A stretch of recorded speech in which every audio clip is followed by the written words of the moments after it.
ಕರ್ನಾಟಕ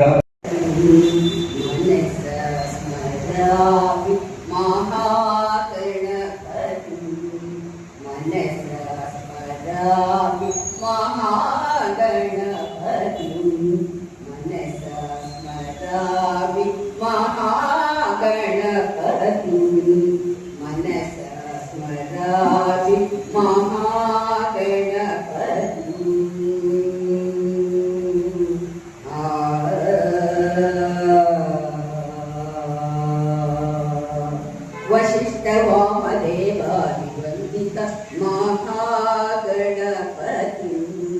मनस स्मरामि महागणपति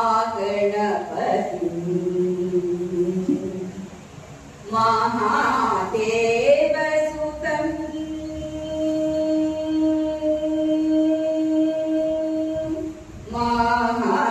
महादेवसुतं गुरुगुहनुतं महादेवसुतं गुरुगुहनुतं मानकोटि प्रकाशं वशिष्ठवामदेवादिवन्दित महागणपति मनस स्मरामि महागणपति मनस स्मरामि महागणपति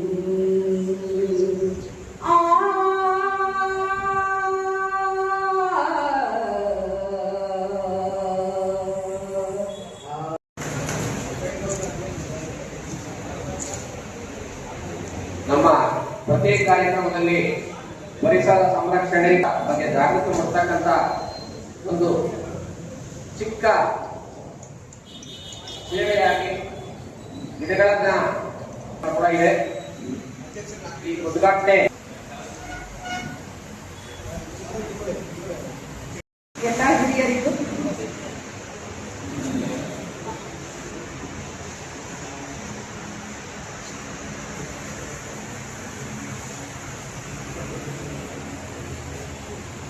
ಶ್ರೀಮತಿ ನಮ್ಮೆಲ್ಲರಿಗೂ ಕೂಡ ಅನಿಸುತ್ತಾ ಇಂದು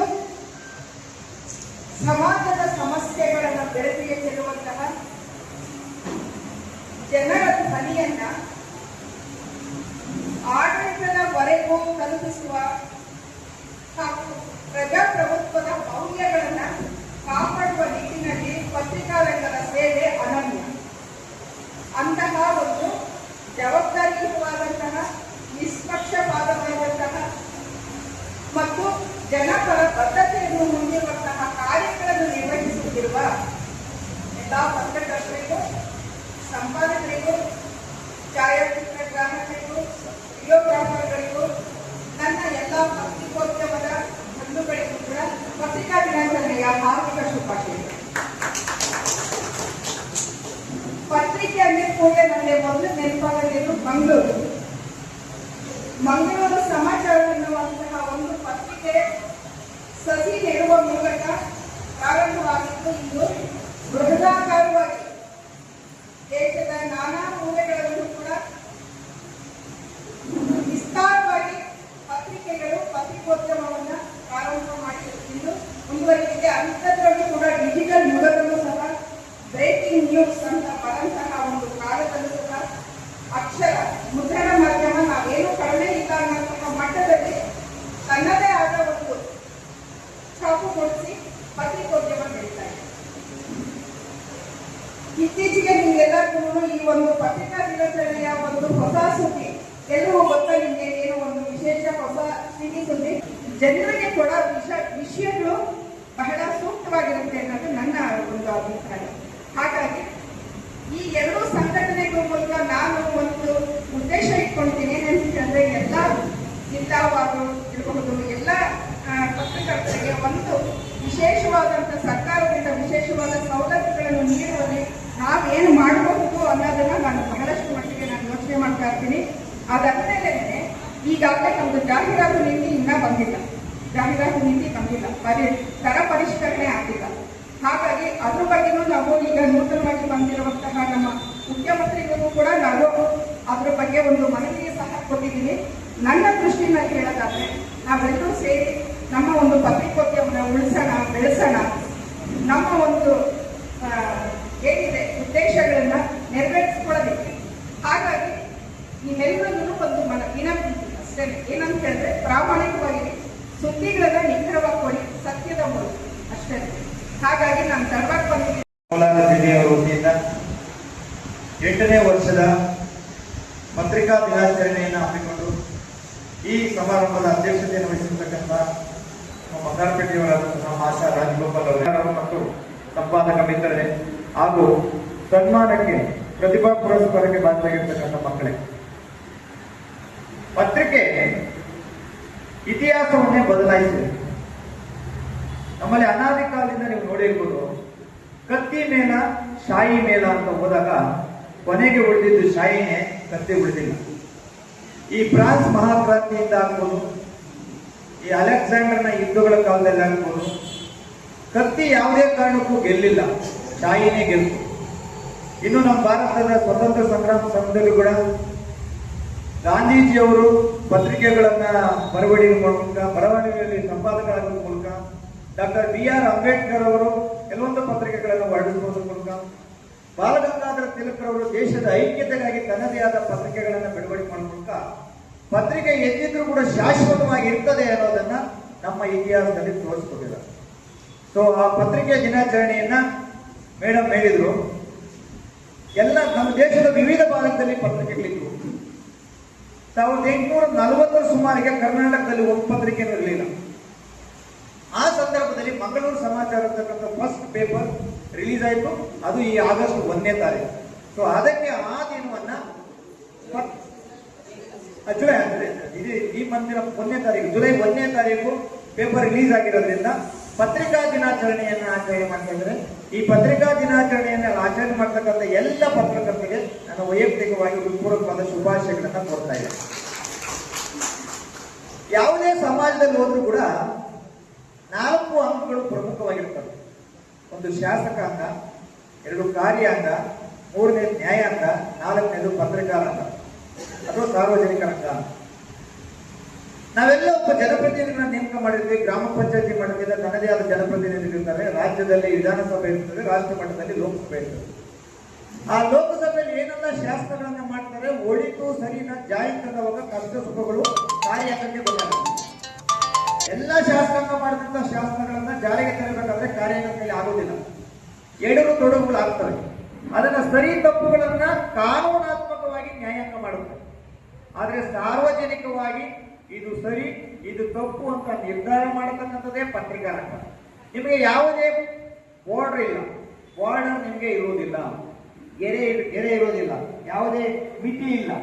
ನೀವು ಯಾವುದೇ ವ್ಯಕ್ತಿಯ ಬಗ್ಗೆ ಆಗ್ಬೋದು ಅಥವಾ ಯಾವುದೇ ಒಬ್ಬ ವಿಚಾರದ ಬಗ್ಗೆ ಆಗ್ಬೋದು, ನಿಮ್ಮ ವೈಯಕ್ತಿಕವಲ್ಲದೆ, ಪ್ಲೀಸ್ ಅಂಡರ್ಲೈನ್. ಎಷ್ಟೋ ಜನ ಪತ್ರಕರ್ತರು ನಾನು ಗಮನಿಸಿದ್ದೀನಿ. ಈಗ ನಮ್ಮ ಫಾರ್ ಎಕ್ಸಾಂಪಲ್ ನಮ್ಮ ಕಾಂತರಾಜ್ ಮಾಸ್ಟರ್ ಇದ್ದಾರೆ. ನೀವು ಯಾವ್ದಾದ್ರು ಒಂದು ಪತ್ರಿಕೆಯನ್ನು ವರದಿ ಮಾಡಬೇಕಾದ್ರೆ ದಯಮಾಡಿ ಕಾಂತರಾಜಿಯಾಗಿ ವರದಿ ಮಾಡಬೇಡಿ, ನೀವು ಒಬ್ಬ ಪತ್ರಕರ್ತರಾಗಿ ವರದಿ. ಬಹಳಷ್ಟು ಜನ ಪತ್ರಕರ್ತರು ತಮ್ಮತನವನ್ನ ಅದರಲ್ಲಿ ತೋರಿಸ್ತಾರೆ. ಏನು ಆಗಿದೆ ವಾಸ್ತವಿಕತೆ ಅದನ್ನ ಮರೆಮಾಚಿ ಯಾರೋ ಒಬ್ಬ ವ್ಯಕ್ತಿಯನ್ನು ಉನ್ನತೀಕರಿಸೋದು, ಯಾವುದೇ ಒಬ್ಬ ವ್ಯಕ್ತಿನ ಡೌನ್ ಮಾಡೋದು, ಏನೋ ಅವರ ಇಷ್ಟಕ್ಕೆ ಪೂರಕವಾಗಿದ್ದ ರೀತಿಯಲ್ಲಿ ಪತ್ರಿಕೆಯಲ್ಲಿ ವರದಿಗಳು ಮಾಡ್ತಾರೆ. ಕೆಲವೊಂದು ಸುಳ್ಳು ವರದಿಗಳನ್ನು ಪ್ರಚಾರ ಮಾಡ್ತಾರೆ. ಇದು ಕೊನೆಗೆ ತಲೆನಾಗೋಗ್ತಕ್ಕಂಥ ಪೊಲೀಸ್ ಇಲಾಖೆ. ಈ ವದಂತಿಗಳನ್ನ ಹರಡ್ತಕ್ಕಂಥದ್ದು ಹೇಗೆ ಹರಡ್ತದೆ ಅಂದ್ರೆ, ಸ್ಟಾರ್ಟಿಂಗ್ ಅಲ್ಲಿ ತುಂಬಾ ಚೆನ್ನಾಗಿರ್ತದೆ, ಒಂದಿನ ಏನೂ ಆಗಲ್ಲ, 2ನೇ ದಿನ ನಂತರ ಸ್ಟಾರ್ಟ್ ಆಗುತ್ತೆ. ಈ ವದಂತಿ ಹೇಗೆ ಹರಡ್ತದೆ ಅಂದ್ರೆ, ಅಲ್ಲಿ ಏನೂ ತಪ್ಪಿರಲ್ಲ. ಪತ್ರಕರ್ತರು, ವರದಿಗಾರರು ಮತ್ತು ಸಂಪಾದಕರು ಏನ್ ಮಾಡಿರ್ತಾರೆ, ತಮ್ಮನ್ನ ಅದರಲ್ಲಿ ಇಂಟ್ರೊಡ್ಯೂಸ್ ಮಾಡಿರ್ತಾರೆ. ತಾವು ಯಾರು ಅನ್ನೋದನ್ನ ನಾನು ಹೇಳಿದೆ, ಒಬ್ಬ ವ್ಯಕ್ತಿ ಅಂತ ಹೇಳಿದೆ, ಅವ್ರು ಯಾರು ಅನ್ನೋದನ್ನ ಅದರಲ್ಲಿ ತೋರಿಸಿರ್ತಾರೆ. ದಯಮಾಡಿ ನನ್ನ ಒಂದು ನಿಮ್ಮಲ್ಲಿ ಪ್ರೀತಿಯಿಂದ ಕೇಳ್ಕೊತೀನಿ, ತಮ್ಮತನವನ್ನ ಅಲ್ಲಿ ತೋರಿಸೋದ್ರ ಜೊತೆಗೆ ನೀವು ಒಂದು ವಿಚಾರವಂತಹ ಅನುಭವವಂತ ಪತ್ರಕರ್ತ ಅನ್ನೋದನ್ನ ಅದರಲ್ಲಿ ತೋರಿಸ್ಬೇಕು. ಸತ್ಯವನ್ನ ಅನ್ವೇಷಣೆ ಅದು ಯಾರ ನೆನಪಿಗಾಗಿ ನಾವು ಇವತ್ತು ಈ ದಿನಾಚರಣೆಯನ್ನು ಆಚರಣೆ ಮಾಡ್ತಾ ಇದ್ದೀವಿ, ಇದರ ಹಿನ್ನೆಲೆ ಏನು ಅನ್ನೋದ್ರ ಬಗ್ಗೆ ಅವರು ಸವಿಸ್ತಾರವಾಗಿ, ನಾವು ಪತ್ರಕರ್ತರು ಪತ್ರಿಕೋದ್ಯಮವನ್ನ ಹೇಗೆ ನಡೆಸ್ಕೊಂಡು ಹೋಗ್ಬೇಕು, ಮುನ್ನಡೆಸಬೇಕು ಅನ್ನೋದ್ರ ಬಗ್ಗೆ ಇತಿಹಾಸ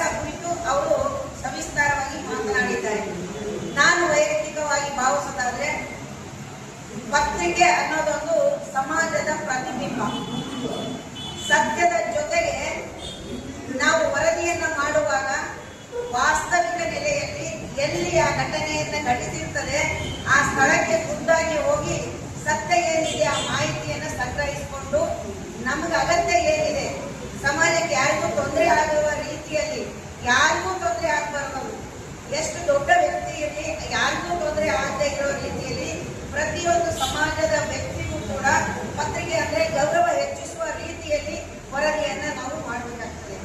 ಅದರ ಜೊತೆಯಲ್ಲಿ ಸತ್ಯದ ಜೊತೆಗೆ ವಾಸ್ತವಾಂಶ ಇರಬೇಕು, ನೈಜತೆ ಇರಬೇಕು, ಸತ್ಯ ಸುದ್ದಿಗಳಿರ್ಬೇಕು. ಯಾರೇ ಆ ಪತ್ರಿಕೆಯನ್ನ ನೋಡಿದ್ರೆ ಇನ್ನೊಬ್ಬರಿಗೆ ಅದು ತಾವು ಓದಿದಲ್ಲದೆ ಇನ್ನೊಬ್ಬರಿಗೆ ಆ ಪತ್ರಿಕೆಯ ಪ್ರತಿಯನ್ನ ಕೊಡುವ ರೀತಿಯಲ್ಲಿ ಅಥವಾ ತಾವೇ ಅದನ್ನ ಇಟ್ಕೊಂಡು ಶೇಖರಣೆ ಮಾಡಿ ಅದು ಸಂಗ್ರಹವಾಗಿ ಇಟ್ಕೊಳ್ಳುವ ರೀತಿಯಲ್ಲಿ ನಮ್ಮ ಪತ್ರಿಕೆ ಗುಣಮಟ್ಟ ಇರಬೇಕು ಅಂತ ನಾನು ಭಾವಿಸ್ಕೊಳ್ತೀನಿ. ಈಗ ಎಲ್ಲೇ ಹೋದ್ರೂ ಕೂಡ ಸಮಾಜದಲ್ಲಿ ಎಷ್ಟು ದೊಡ್ಡ ವ್ಯಕ್ತಿಗಳಿದ್ರು ಪತ್ರಿಕೋದ್ಯಮಗಳಿಗೆ ಅಥವಾ ಪತ್ರಕರ್ತರಿಗೆ, ವರದಿಗಾರರಿಗೆ ವಿಶೇಷವಾದ ಒಂದು ಸ್ಥಳವನ್ನ ಕಾಯ್ದಿರ್ತಾರೆ. ಯಾಕೆ? ಸಮಾಜದ ಓರೆಕೋರೆಗಳನ್ನ ತಿದ್ದಿ ಚುಚ್ಚುಮತ್ತನ್ನ ಕೊಟ್ಟು ಆ ಸಮಾಜದಲ್ಲಿ ಸತ್ತಂತಿಹರನ್ನು ಬಡಿದು ಎಬ್ಬಿಸುವಂತಹ ಕೆಲಸ ಮಾಡಬೇಕಾಗಿದ್ದು ನಮ್ಮ ಪತ್ರಿಕೋದ್ಯಮನ ಈ ಒಂದು ಗಟ್ಟಿಯಾದ ಒಂದು ಆಧಾರ ಸ್ತಂಭ ಅಂತ ಹೇಳಿ ನಾನು ಭಾವಿಸ್ಕೊಳ್ತೀನಿ. ಹಾಗಾಗಿ ಇಂದು ಪತ್ರಿಕಾ ದಿನಾಚರಣೆಯ ಜೊತೆಗೆ ಸಮಾಜದ ಕಟ್ಟ ಕಡೆಯಲ್ಲಿರುವ ಒಬ್ಬ ವ್ಯಕ್ತಿಗೂ ಕೂಡ ಧೈರ್ಯ ತುಂಬಿ ಸ್ವಾಭಿಮಾನವನ್ನ ತುಂಬಿ ಪತ್ರಿಕಾ ರಂಗದಲ್ಲಿ ನಾನು ಕೂಡ ಒಂದು ಕೆಲಸ ಏನಾದ್ರೂ ಮಾಡಬೇಕು ಅಂತ ಹೇಳಿ ಯುವ ಜನರಲ್ಲಿ ಆಸೆಯನ್ನ ಹುಟ್ಟಿಸುವಂತಹ ಕೆಲಸವನ್ನ ಪತ್ರಿಕಾ ರಂಗ ಮಾಡಬೇಕು ಅಂತ ಹೇಳಿ ನಾನು ಮಾತೃಶ್ರೀಯಾದಂಥ ಮತ್ತೊಬ್ಬ ಮಾತೃಶ್ರೀಯಾದಂಥ ನಾನು ಇಲ್ಲಿರ್ತಕ್ಕಂಥ ನಾಯಕರ ಜೊತೆ ಮಾತಾಡಿಸ್ಬೇಕು, ಅವರ ಧ್ವನಿಯನ್ನು ನಾನು ಕೇಳಬೇಕು, ಅವರ ಒಂದು ವ್ಯಕ್ತಿತ್ವದ ಸ್ವರೂಪವನ್ನು ನಾನು ಆಲಿಸಬೇಕು, ಅವರಲ್ಲಿರ್ತಕ್ಕಂಥ ಪತ್ರಿಕೋದ್ಯಮದ ಕಾಳಜಿಯನ್ನು ನಾನು ಕೇಳಬೇಕು ಅಂತ ನಾನು ಆಸೆ ಪಟ್ಟು ಅವ್ರ ಹೆಸರನ್ನೆಲ್ಲ ಬರ್ತಿದ್ದೆ. ಯಾಕೋ ಹಿಂಜರಿತಾ ಇದೆ. ಇದೇನು ನಮ್ಮನೆ ಇದು, ಯಾವ ಥರ ಮಾತಾಡಿದ್ರು ಕೂಡ ನಾವಿಲ್ಲಿ ಅರ್ಪಿಸ್ಕೊಳ್ತೀವಿ, ನಾವು ಸಂತೋಷಪಡ್ತೀವಿ. ಹಾಗಾಗಿ ನಾನು ಮತ್ತೊಂದು ಸಾರಿ ವಿನಂತಿ ಮಾಡ್ತೇನೆ, ಇದು ನಿಮ್ಮ ಮನೆ, ನಿಮ್ಮ ಮನೆಯಲ್ಲಿ ಪತ್ರಿಕೋದ್ಯಮದ ವಿಷಯ ಆಗ್ಬೋದು, ಸಂಘಟನೆಯ ವಿಷಯ ಆಗ್ಬೋದು, ಎಲ್ಲ ವಿಷಯಗಳನ್ನು ಮುಕ್ತವಾಗಿ ಮಾತಾಡೋದಕ್ಕೆ ನಿಮಗೆ ಸಂಪೂರ್ಣವಾದಂಥ ಅಧಿಕಾರ ಇದೆ. ಯಾಕೆ ಅಂತ ಹೇಳಿದ್ರೆ ನಮ್ಮಲ್ಲಿರ್ತಕ್ಕಂಥ ಸಣ್ಣ ಪುಟ್ಟ ದೋಷಗಳನ್ನು ನಿವಾರಣೆ ಮಾಡಿಕೊಳ್ಳಿಕ್ಕೆ ಇದೊಂದು ಸೂಕ್ತವಾದಂಥ ವೇದಿಕೆ.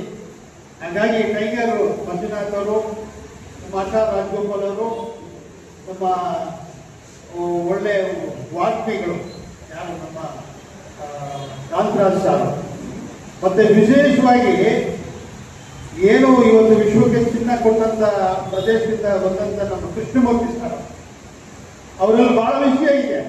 ಅದು ಯಾಕೋ ಹೊರಗಡೆ ತರೋದಕ್ಕೆ ಅವರು ಸ್ವಲ್ಪ ಹಿಂದೆ ಮುಂದೆ ನೋಡ್ತಾ ಇದ್ದಾರೆ. ದಯಮಾಡಿ ಅವರಿಗೆಲ್ಲ ಮಾತಾಡಬೇಕು. ಯಾಕಂದ್ರೆ ಇದು ನಿಮ್ಮ ಭಾಗ, ನಿಮ್ಮ ನಡೆದಾಡ್ತಕ್ಕಂಥ ಸ್ಥಳ. ಈ ಸ್ಥಳದಲ್ಲಿ ನಿಮ್ಮ ಧ್ವನಿ ನಾವು ಕೇಳಬೇಕು ಅಂತ ಆಸೆ ಪಡ್ತಿದ್ದೀವಿ. ದಯಮಾಡಿ ಮಾತಾಡಿ ಅಂತ ನಾನು ವಿನಂತಿ ಮಾಡ್ಕೊಳ್ತೇನೆ. ಜೊತೆಗೆ ಸಮಯ ಕೂಡ ಬಹಳ ಮೀರ್ತಾ ಇದೆ. ಇದು ಎಲ್ಲರಿಗೂ ಗೊತ್ತಿದೆ, ಇದು ಊಟದ ಸಮಯ. ಯಾಕೋ ಗೊತ್ತಿಲ್ಲ, ನಮ್ಮ ರಾಜ್ಯ ನಾಯಕರುಗಳು ಸಮಯ ಪಾಲನೆಯಲ್ಲಿ ಎಡವಿದ್ದಾರೆ ಅಂತ ನಾನು ನೇರವಾಗಿ ಇಷ್ಟರ ಬಂದರೂ ಪರವಾಗಿಲ್ಲ ನಾನು ಹೇಳ್ತಾ ಇದ್ದೀನಿ. ಯಾಕೆಂತ ಹೇಳಿದ್ರೆ ಇಲ್ಲಿ 11 ಗಂಟೆಗೆ ಅಂತ ಹೇಳಿದ್ರೆ ಒಂದು ಅರ್ಧ ಗಂಟೆ 10:30 ಸಮಯದಲ್ಲಿ ಇವ್ರು ಇರಬೇಕಾಗಿತ್ತು. ಇಲ್ಲ, 1 ಗಂಟೆಗೆ ಬಂದಿದ್ದಾರೆ ಸಮಯ. ಮುಂದಿನ ಸಭೆಗಳಲ್ಲಿ ಇದನ್ನ ಸರಿಪಡಿಸಿಕೊಂಡು ಸಮಯ ಪಾಲನೆ, ಯಾಕೆಂದ್ರೆ ಪತ್ರಕರ್ತ ಅಂದ ತಕ್ಷಣವೇ ಶಿಸ್ತಿನ ಸಿಪಾಯಿಗಳು, ಈ ಸೈನಿಕರಿರ್ತಾರೆ ನೋಡಿ, ಪೊಲೀಸ್ನವ್ರಿಗಿಂತ ನಾವು ದೊಡ್ಡವರು, ಶಿಸ್ತಿನ ಸಿಪಾಯಿಗಳು. ನಾವು ಕರೆಕ್ಟ್ ಆಗಿದ್ರೆ ಇನ್ನೊಬ್ಬರನ್ನ ನಾವು ಕುರಿತು ಬರೆಯೋದಕ್ಕೆ ಸಾಧ್ಯ ಆಗ್ತದೆ, ಕುರಿತು ಹೇಳೋದಕ್ಕೆ ಸಾಧ್ಯ ಆಗ್ತದೆ. ನಮ್ಮಲ್ಲೇ ಅಶಿಸ್ತನ್ನು ಇಟ್ಕೊಂಡು ನಾವು ಇನ್ನೊಬ್ಬರಿಗೆ ಏನು ಹೇಳೋದು? ಬೆಳಗ್ಗೆ ಸುಮಾರು 10:30 ಇಲ್ಲಿ ಬಹಳಷ್ಟು ಜನ ಕಾಯ್ತಾ ಇದ್ದೀರಾ.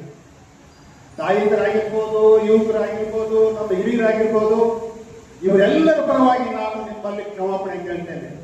ದಯಮಾಡಿ ಈ ಸಾರಿ ಒಂದು ಬಾರಿ ಕೇರಳ ಸಂಘದ ಪದಾಧಿಕಾರಿಗಳ ಒಂದು ಪ್ರಯಾಣದ ಸಮಯದಲ್ಲಿ ವ್ಯತ್ಯಾಸ ಆಗಿದೆ. ಆ ಪ್ರಯಾಣದ ಒತ್ತಡದಲ್ಲಿ ಅವರು ಸಮಯನ ನಿಗದಿಪಡಿಸಿಕೊಂಡು ಬರಬೇಕಾಗಿತ್ತು. ಮುಂದಿನ ಸಾರಿ ಸರಿಪಡಿಸ್ಕೊಳ್ತಾರೆ.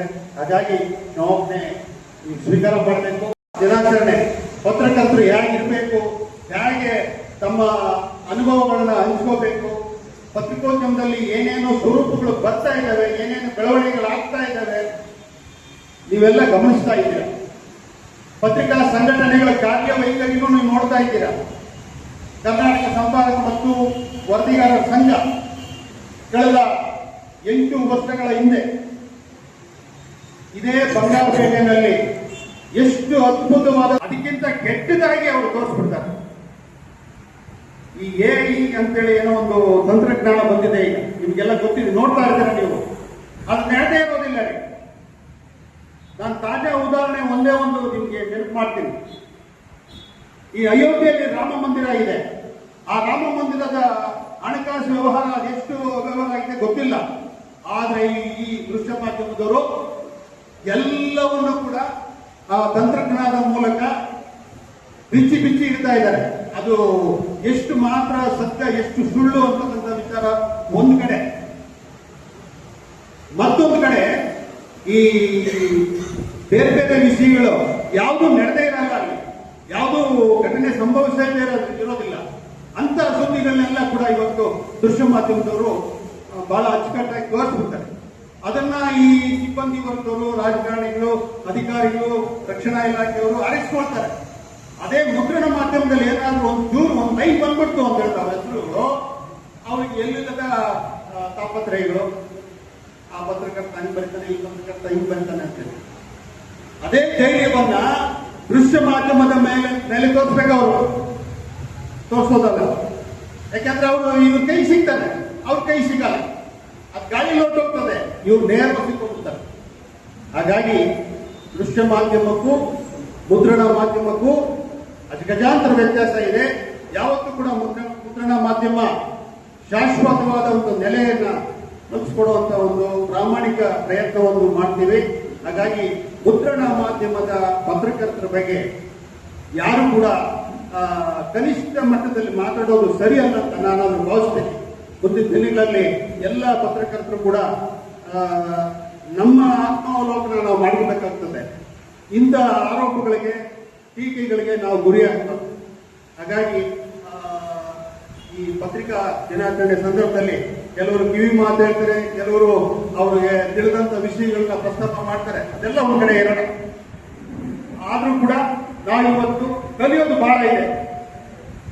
ನಮ್ಮ ಸಂಘಟನೆ ವಿಚಾರಕ್ಕೆ ಬಂದ್ರೆ ಬಹಳಷ್ಟು ಕಲಿಬೇಕಾಗಿದೆ. ನಾವು ಬೇರೆ ಬೇರೆ ರೀತಿಯಲ್ಲಿ ಇವತ್ತು ಸಂಘಟನೆಗಳು ರಾಜಕಾರಣಿಗಳ ಸ್ವರೂಪ ಪಡಿತಾ ಇದೆ, ರಾಜಕಾರಣಿಗಳ ಹಿಂಬಾಲಕರಾಗ್ತಾ ಇದ್ದಾರೆ. ಬೇರೆ ಬೇರೆ ರೀತಿಯಲ್ಲಿ ತಮ್ಮ ಆರ್ಥಿಕ ಸ್ಥಿತಿಯನ್ನ ಗಟ್ಟಿ ಮಾಡಿಕೊಳ್ಳೋದಕ್ಕೋಸ್ಕರ ಆ ರಾಜಕಾರಣಿಗಳ ಒಂದು ಒತ್ತಾಸೆಗೋ ಅಥವಾ ಮತ್ತೊಂದಕ್ಕೋ ಆ ಸುದ್ದಿಗಳನ್ನು ಮಾಡುವಂತ ಪರಿಸ್ಥಿತಿ ಕೂಡ ಬಂದಿದೆ. ಇವೆಲ್ಲವೂ ಕೂಡ ನಾವು ಗಮನಿಸಬೇಕಾಗ್ತದೆ. ಜೊತೆಗೆ ನಾವು ನಮ್ಮದೇ ಆದಂತಹ ಸಂಘಟನೆ ಏನು ಕರ್ನಾಟಕ ಸಂಪಾದಕ ಮತ್ತು ವರದಿಗಾರರ ಸಂಘ, ಯಾವತ್ತೂ ಕೂಡ ನಾವು 100ಕ್ಕೆ 100 ಸರಿ ಅಂತ ನಾವು ಹೇಳ್ಕೊಳ್ಳೋದಕ್ಕೆ ಆಗದೇ ಇದ್ರು ಕೂಡ 100ಕ್ಕೆ 99% ಆದ್ರೂ ನಾವು ಪ್ರಾಮಾಣಿಕವಾಗಿ ದುಡಿಬೇಕು. ಆ ಸಂಘಟನೆಗೆ ನಾವು ಶಕ್ತಿ ತುಂಬಬೇಕು. ಮುಂದಿನ ದಿನಗಳಲ್ಲಿ ತಾಲೂಕು ಮಟ್ಟ ಆಗ್ಬೋದು, ಹೋಬಳಿ ಮಟ್ಟ ಆಗ್ಬೋದು, ಜಿಲ್ಲಾ ಮಟ್ಟ ಆಗ್ಬೋದು, ರಾಜ್ಯ ಮಟ್ಟದಲ್ಲಿ ಆಗ್ಬೋದು, ನಾವು ನಮ್ಮದೇ ಆದಂತಹ ಒಂದು ಅಸ್ತಿತ್ವವನ್ನು ಉಳಿಸ್ಕೋಬೇಕು. ಯಾರು ಕೂಡ ಆಮಿಷಗಳಿಗೆ ಮತ್ತೆ ಒತ್ತಡಗಳಿಗೆ ಬೇರೆ ಬೇರೆ ರೀತಿಯಲ್ಲಿ ಆಸೆ ಪಡಬಾರ್ದು ಅಂತ ನಾನು ಈ ಸಂದರ್ಭದಲ್ಲಿ ಹೇಳ್ತೇನೆ. ಬಹಳಷ್ಟು ಜನ ಸ್ನೇಹಿತರು ಇಲ್ಲಿ ಇದ್ದಾರೆ, ಬಂದಿದ್ದಾರೆ. ಸುಮಾರು ನಮ್ಮ ಜಿಪ್ಟೂರಿಂದ ಬಂದಿದ್ದಾರೆ ಅಂದ್ರೆ ಅರ್ಥ ಮಾಡ್ಕೋಬೇಕು ನೀವು. ಜಿಪ್ಟೂರು ಭಾಸ್ಕರಾಚಾರ್ಯರು ಮತ್ತು ನಮ್ಮ ಮೇಡಮ್ ಅವರು ಈ ತರ ಪ್ರಾರ್ಥನೆ ಮಾಡೋದು ಬಹಳ ಅಚ್ಚುಕಟ್ಟಾದಂತ ಧ್ವನಿಯವರು. ಹಾಗಾಗಿ ಇವತ್ತು ನಮ್ಮ ಯಲಹಂಕದಿಂದ ಪ್ರಕಾಶ್ ಅವರು ಪಾಪ ಹಿರಿಯರು, ನನಗಿಂತ ಮೊದಲೇ 10 ಗಂಟೆಗೆ ಬಂದು ಕೂತ್ಬಿಟ್ರು ಅವರು. ಕಾರ್ಯಕ್ರಮ ನೋಡ್ಬೇಕು ನಾನು ಎಷ್ಟು ಚೆನ್ನಾಗಿ ಮಾಡ್ತಾರೆ ಅಂತೇಳಿ. ಹಾಗಾಗಿ ಪ್ರಕಾಶ್ ಅವರು ನಮ್ಮ KGF ನ ಟೈಗರ್ ಅಂದ್ರೆ ಟೈಗರ್ಗಿಂತ ದೊಡ್ಡ ಸಿಂಹನೇ ಅನ್ಬೋದು ಅವರು, ಲಯನ್ ಅನ್ಬೋದು, ಲಯನ್ ಕೃಷ್ಣಮೂರ್ತಿ ಅವರು. ಆಮೇಲೆ ನಮ್ಮ ಶ್ರೀನಿವಾಸಪುರದ ಮ್ಯಾಂಗೋ ಮಾವಿನ ಒಡೆಯರು ವೆಂಕಟೇಶ್ ಅವರು, ನಮ್ಮ ಮುಳುಬಾಗಿಲಿನ ಮೂಡಲ ಬಾಗಿಲ ಚಲಪತಿ ಅವರು, ನನ್ನ ಬೆನ್ನೆಲುಬು ಮತ್ತೆ ನನಗೆಲ್ಲ ರೀತಿಯಲ್ಲೂ ಸಹಕಾರ ಕೊಡ್ತಕ್ಕಂಥ ಹೆಬ್ಬಾರ್ ಚೇತನ್ ಬಾಬು ಅವರು, ಹಾಗೆ ನಮ್ಮ ತಾಯಂದರಲ್ಲಿ ಮಂಜುಳಾ ಒಂದು ಅವ್ರ ಸ್ನೇಹಿತರು, ಜೊತೆಗೆ ಸತೀಶ್ ಅವರು ಮಂಡ್ಯದ ಸ್ನೇಹಿತರು, ಮಂಡ್ಯದಿಂದ ಬಂದಿದ್ದಾರೆ ನೋಡಿ. ಈ ಬಂಗಾರಪೇಟೆಗೆ ಮಂಡ್ಯಕ್ಕೂ ಬಂಗಾರಪೇಟೆಗೆ ಏನು ಸಂಬಂಧ? ಚಿತ್ತೂರಿಗೂ ಬಂಗಾರಪೇಟೆಗೆ ಏನು ಸಂಬಂಧ? ಮಂಡ್ಯದಿಂದ ಬಂದಿದ್ದಾರೆ, ಈ ಕಡೆ ಯಲಹಂಕದಿಂದ ಬಂದಿದ್ದಾರೆ. ಎಷ್ಟು ಆಸಕ್ತಿ ಇದೆ ಅಂತ ಹೇಳಿದ್ರೆ ನಮ್ಮ ಕಾರ್ಯಕ್ರಮದ ಬಗ್ಗೆ ಅವ್ರಿಗೆ ಎಷ್ಟು ಆಸಕ್ತಿ ಇತ್ತು ಅಂತೇಳಿ ನಾವು ತಿಳ್ಕೋಬೇಕಾಗ್ತದೆ. ಹಾಗಾಗಿ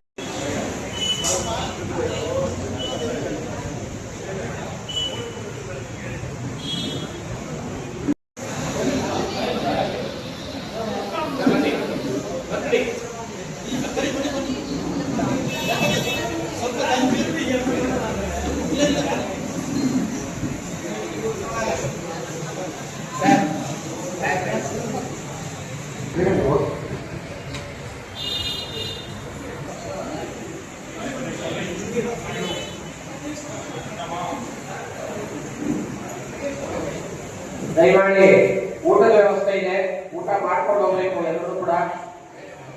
ಆಮೇಲೆ ಗಿಡಗಳನ್ನು ತಗೊಂಡು ಹೋಗ್ಬೇಕು.